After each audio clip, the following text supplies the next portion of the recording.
There was a long weekend in November of 2020 when I did not get off the couch. Like, sure, I got up to use the bathroom and to make meals for myself, which I brought back to the couch to eat, and I slept every night in my actual bed. But for the most part, man, I just did not get off that couch. I wasn't sick. Not virally so, at least. I didn't have COVID or any other kind of infection. There was nothing wrong with me, except for what's always sort of wrong with me.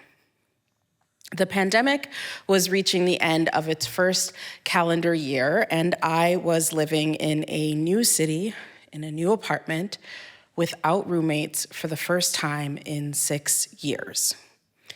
I had spent the earlier, warmer months of the pandemic having outdoor socially distanced gatherings with my friends, but now winter was coming. And between that and my move, I was just feeling really, really by myself. And I was trying to keep myself busy with writing and other work, but I was just spending a lot of time puttering around my apartment in my slippers, watering my houseplants, and celebrating every new leaf on my monstera plant. I spent that Thanksgiving alone. I spent Christmas alone. By the time New Year's came, I ordered $50 of Applebee's on DoorDash because you can't go wrong with that spinach and artichoke dip, and I ate it on the couch with a bottle of Prosecco alone. Meanwhile, back home in Wisconsin, my friend Becky was constantly posting pictures of senior dogs looking to be adopted. And there's something just particularly adorable for me about a senior dog. They look sad and tired, yet tinged with delight all of the time, which reminds me of how I sort of always feel, tinged with how I always hope to feel. But I've really never been much of a dog person at all. I'm actually not really much of a pet person. As an adult, I'd only ever had goldfish. The first one lived for about 9 months, so, we had a pretty good relationship. That worked out. But the next one only stuck around for 3 weeks, so I didn't have the best track record, okay? On top of that, I was renting, so I needed to convince my landlord that he should allow me to get a pet. And when I asked, he said that cats were fine. And I was I'm allergic to cats, okay? What I wanted was an old dog who had cat vibes, loving but aloof, with the added benefit that it would go outside to go potty instead of in a litter box in my laundry room. And also, if it was an old dog, hopefully it wouldn't have the energy anymore to scratch up all of my furniture, or for the landlord's benefit, all of his walls and door frames. By the time I convinced him over to my side, I already had a bunch of dogs ready to go, queued up on the dog adoption websites that I was now scrolling the way that I used to scroll the dating apps. So first there was Bear. He had a devilish charm about him, but all of the websites said that he still had plenty of puppy energy left, and I was that's not the vibe, okay? I'm not trying to play fetch. I don't want to take anyone to the dog park. I don't want to take anybody to doggy daycare. I just wanted a dog that would chill and take naps while I worked remotely. So next there was Kayla. She looked super chill, but she also had this sort of emotional distance in her eyes, and I was worried that we wouldn't connect.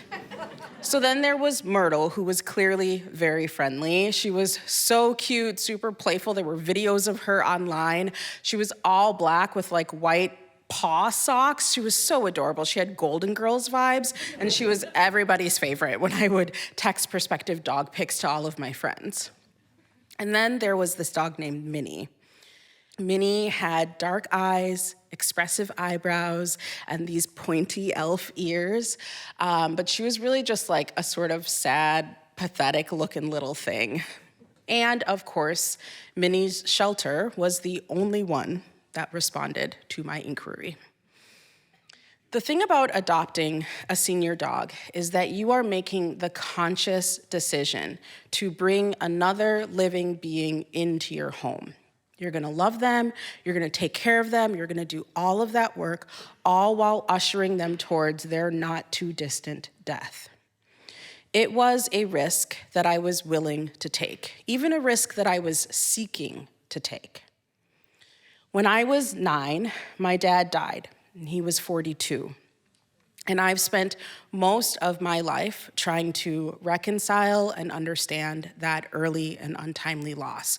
So I have a pretty good relationship with death. For me, the end of life should be a celebration. It should be like the ultimate culmination of being able to have lived your best possible life if you were afforded the opportunity to live it. She's just looking for a retirement home, the lady at Minnie's shelter told me. And I knew that I could be the home that Minnie needed. So on January 30th of 2021, I drove to Connecticut and waited for what seemed like 2 hours for what seemed like 200 people to retrieve their brand new fur babies from this gigantic transport cargo van in the parking lot of a gas station. I was the last person in line, and I walked up to the door and said that I was there for Minnie, and the lady in the van smiled behind her mask, went back in the van, and came out with this like 14 pounds of tri-colored furry goodness that she poured into my open arms. And she said, "Minnie is a sweetheart. Enjoy her." I took Minnie home that day, and my life changed. First, it changed because I realized that locking the power windows was now a standard part of my life.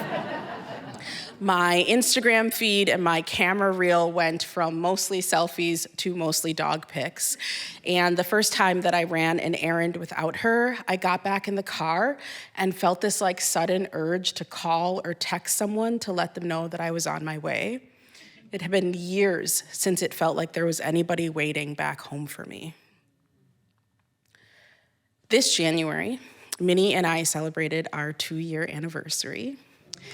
Thank you. She's my longest relationship ever. So we celebrated our 2-year anniversary, and after a couple of health scares, me and Minnie are both doing just fine. I really hope she sticks around for another 2, 3, maybe 5, 6 years if I'm lucky, but I know that that's just not up to me. I feed her, and I bathe her, I love her, and I care for her, and I put in all of that work in hopes that one day, when she dies, it will feel more like a celebration and a little bit less like a loss. Thank you.